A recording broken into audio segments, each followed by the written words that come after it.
God, I hate getting shots. Why do I gotta get this stupid COVID vaccine anyway? Peter, it's COVID. You should know how to say it. It's been well over a year. Yeah, well, I only ever read it.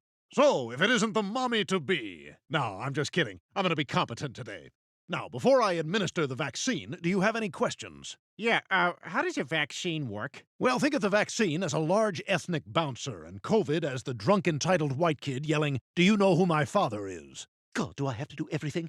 Vaccines have been around for hundreds of years. They helped eliminate smallpox from the face of the earth, and they're well on the way to doing the same with polio. Those were once devastating diseases, you understand, and now, thanks to vaccines, you don't even have to worry about them. What do you say, Brian? Should we show them how it works? Well, I have a date with that chick that works at the bowling alley. What the hell? Where are we? We're inside the fat man's body. Fine, I'll text her. I'll be late. There's no reception. Oh, yes, there's too much plaque in his arteries. You'll never get a signal. Anyway, vaccines protect us from illnesses by activating our immune response without the danger of actual infection, thereby training the body to fight off the real thing. Some of the COVID vaccines work by exposing your immune system to proteins which resemble the spike protein of the virus but cannot infect you. The vaccine stimulates your immune system to make antibodies against the virus, mimicking what happens when you get COVID, except that you don't get sick with the vaccine. The mRNA vaccines actually use the genetic code of the virus to create a pretend version of the spike protein. Hi, I look like the virus, but I'm not the virus.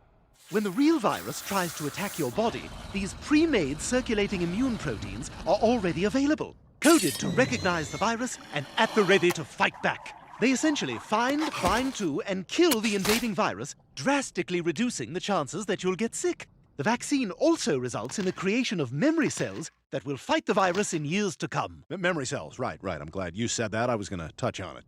Don't do that. So the more quickly we all get vaccinated, the more quickly we can all get back to doing the things we love safely. Right, like that chick at the bowling alley. Yeah, I was thinking of, like, concerts. As of now, billions of COVID vaccines have been administered safely to people around the world. Brian, I think you're stepping on Peter's liver. Help me. Oh, God. Yes, let's just swim over here.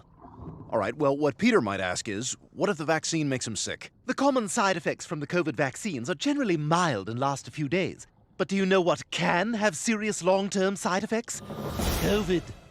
Well, he also says he just figures everyone else is going to get it, so why does he have to? Well, what he should understand is that getting the shot not only protects him, but also the people around him. But even more importantly, if the virus is allowed to spread through an unvaccinated population, it could mutate into a variant that the vaccines might not protect against. And then we're right back where we started. Gal Gadot singing Imagine. We cannot let that happen. Huh, I just realized this is like one of those Schoolhouse Rocks.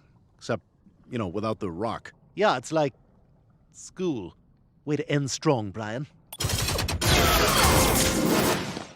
You know what, Doc? I changed my mind.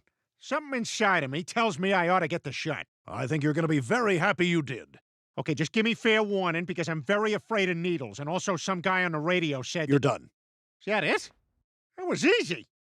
Is that a freaking Bart Simpson Band-Aid?